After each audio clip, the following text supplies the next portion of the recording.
மாதிரி இருக்கானுங்கடா. நீ அடிச்சா அவனுங்களும் ஆளுங்க எல்லாம் கூடி இருப்பாங்க. இன்னும் இத பத்தி டீடைல்டா பேசி நீ அதெல்லாம் விட முதல்ல. பல்லவா, நீ வீட்டுல யார்கிட்டயும் சொன்னா கேளு. அனி நான் சொல்லுவேன், நீ கண்ண சொல்லுவேன், நீ அண்ணனுங்க எல்லார்ட்டையும் சொல்லுவேன். பல்லவா பல்லவா அவனுக்கு எப்படி சிரிச்சானுங்க பாத்தீங்களே, எனக்கு எரிச்சலா இருக்கு. நீ உங்களுக்கு கோவமே வரலையா?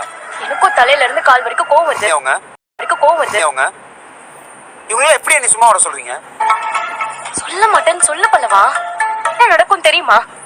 சோழன் எவ்வளவு கோவப்படுவாருன்னு தெரியும் விட மாட்டாரு. எவனும் ஒருத்தன் ஏதோ உளறான்னு கிட்ட இத சொன்னா நான் இப்ப சொன்ன எல்லாமே நடக்கும். சேரண்ண பாண்டிய எல்லாம் அண்ணனுங்கள்ட்ட சொன்னா இவங்க உண்டு இல்லைன்னு ஆக்கிடுவாங்க. நான் சொல்லல. சரிடா விடு, பாத்துக்கலாம் விடு. என்ன காலையிலே இவ்வளவு சூடா இருக்க? நீ ஏய் வேலைய பாடுறா. காட்டுற இன்னைக்கு என்ன நடக்க போதும்.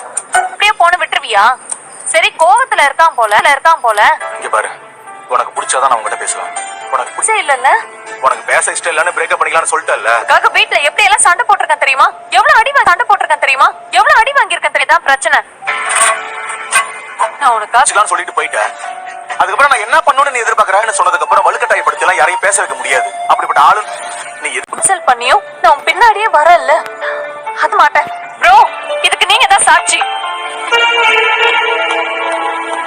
அவ்வளவுதான், வண்டியை உடைச்சிட போறியே. ஆசிக்கு போகும் சன்னியாசி சன்னியாசி இந்த தினேரி சாப்பிட சொன்னா சவுண்ட் எஃபெக்ட் கொடுக்கறாரு. பொறுமையா சாப்பிட்டாதான் என்னவா காட்டு எந்திரிச்சு ஓடிடுவா போது. இப்படி சாப்பிடறதுனால பார்க்க முடியலன்னா இப்படியே சிந்தி சாப்பிட்டு